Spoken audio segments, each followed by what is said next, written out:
오늘 새벽에도 하나님의 은혜가 저희 여러분에게 함께하기를 기원합니다. 15절 말씀 보시면 여호와의 말씀이 또 내게 임하여 이르시되 인자야 내가 내 눈에 기뻐하는 것을 한 번 쳐서 빼앗으리니 너는 슬퍼하거나 울거나 눈물을 흘리거나 하지 말며. 오늘 말씀은 정말 충격적인 말씀인데 에스겔의 아내가 죽을 것을 말씀하신 겁니다. 근데 여기서 우리가 기억해야 할 것이 한 가지 있습니다. 이게 뭐냐? 살고 죽는 것은 누구에게 달려 있습니까? 하나님께 달려 있습니다. 하나님의 그 손길을 벗어나서 스스로 살 수 없고 스스로 죽을 수 없습니다. 모두 다 하나님의 손길 안에, 섭리 안에 있다는 사실입니다. 이것을 기억해야 합니다. 그래야 하나님께서 멀쩡히 잘 살고 있는 에스겔의 아내를 죽였다라는 식으로 오해하지 않는 겁니다. 오늘은 하나님께서 에스겔의 아내를 데려가시는 날이었습니다. 이 날을 사용하셔서 하나님께서 이스라엘을 향하여 하나님의 말씀을 전하게 하신 겁니다. 그 내용이 뭐냐? 17절. 죽은 자들을 위하여 슬퍼하지 말고 조용히 탄식하며 수건으로 머리를 동이고 발에 신을 신고 입술을 가리지 말고 사람이 초상집에서 먹는 음식물을 먹지 말라 하신지라. 누군가가 죽으면 당연히 하는 일들인데 하지 말라고 하시는 겁니다. 그러면 이스라엘 사람들이 보고 의문을 갖겠지요. 왜 이러한 일들을 하지 않느냐? 그러면 그때 하라고 하신 말씀이 20절에 있는데 먼저 18절 말씀 이어서 보겠습니다. 내가 아침에 백성에게 말하였더니 저녁에 내 아내가 죽었으므로 아침에 내가 받은 명령대로 행하매. 에스겔의 아내가 죽었습니다. 아내가 죽었는데 에스겔은 즉시 하나님의 명령에 따라 행동합니다. 어떤 사람들은 이런 에스겔의 모습을 보고 너무하다고 생각할 수 있습니다. 그러나 그렇지 않습니다. 오히려 반대로 생각해야 합니다. 하나님께서 에스겔에게 아내와 이 땅에서의 마지막 시간을 가질 수 있게 해 주신 겁니다. 하나님께서 에스겔에게 은혜를 베풀어 주신 겁니다.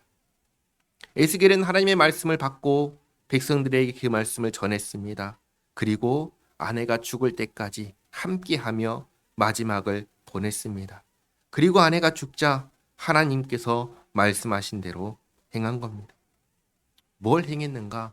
사람이 죽으면 당연히 하는 일들을 에스겔이 하지 않습니다. 그러니까 사람들이 와가지고 묻습니다. 19절에 백성이 내게 이르되 내가 행하는 이 일이 우리와 무슨 상관이 있는지 너는 우리에게 말하지 아니하겠느냐 하므로 내가 그들에게 대답하기를 여호와의 말씀이 내게 임하여 이르시되 너는 이스라엘 족속에게 이르기를 주 여호와의 말씀에 내 성소는 너희 세력의 영광이요 너희 눈의 기쁨이요 너희 마음의 아낌이 되거니와.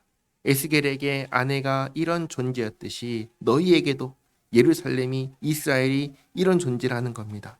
그러나 이제 에스겔의 아내가 죽은 것처럼 내가 더럽힐 것이며 너희의 버려둔 자녀를 칼에 엎드러지게 할지라. 이렇게 되었을 때 너희가 에스겔이 행한 바와 같이 행하여 입술을 가리지 아니하며 사람의 음식물을 먹지 아니하며 수건으로 머리를 동인 채 발에 신을 신은 채로 두고 슬퍼하지도 아니하며 울지도 아니하되 죄악 중에 패망하여 피차 바라보고 탄식하리라. 장차 이렇게 될 것을 에스겔을 통하여 미리 보여주신 것입니다. 나중에 예루살렘이 함락되고 남유다가 멸망하면 그때 남유다 백성들이 포로로 잡혀오게 될 건데 그렇게 잡혀오면서 누가 죽으면 누가 망하면 당연히 행하던 일들을 아무것도 하지 않고 끌려오게 될 것입니다. 그때의 에스겔이 오늘 했던 모습을 혹 생각하고 깨닫는 사람이 있다면 그 사람에게 오늘 이 일이 표징이 될 거라는 말씀입니다. 그래서 24절에 이렇게 말씀하시죠.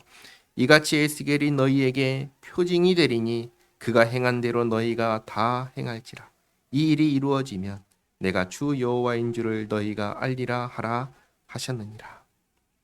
그가 행한 대로 아내가 죽었지만 죽은 사람이 있을 때 해야 되는 아무 일도 하지 않은 것처럼 남유다가 멸망했을 때 잡혀오는 사람들이 아무것도 하지 않는 그 모습을 보면서 에스겔의 이 일이 표징이라는 것을 깨닫게 된다는 말씀입니다. 말씀대로 이루어진다는 것을 보면서 이스라엘의 하나님이 참 하나님이신 것을 알게 될 거라 하십니다.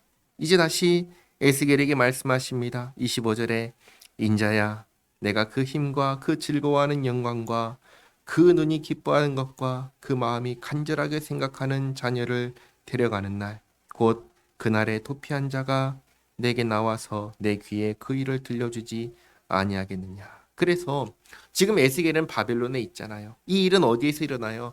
팔레스타인 땅 예루살렘에서 일어나잖아요. 이역만리 타국에서 일어나는 일이에요. 근데 어떻게 됐는지 어떻게 알 수 있을까요?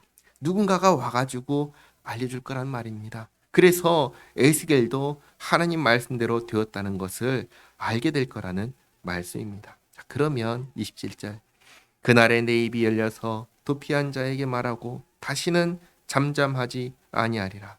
이같이 너는 그들에게 표징이 되고 그들은 내가 여호와인 줄 알리라. 아멘. 우리는 계속해서 남유다를 향한 하나님의 백성을 향한 하나님의 징계를 보고 있습니다. 하나님께서 이 모든 일을 하시는 이유와 목적이 무엇입니까? 하나님의 백성들이 하나님을 알게 하기 위해서입니다. 하나님의 백성들이 하나님을 모르고 하나님의 말씀에 불순종하고 하나님을 거역하고 배신하며 우상을 섬기며 살고 있기 때문에 지금 이 모든 일들을 하고 계신 겁니다. 그래서 이 가운데 한 사람이라도 깨닫고 회개하고 그래서 돌이켜 살게 될 것을 바라시며 하시는 겁니다.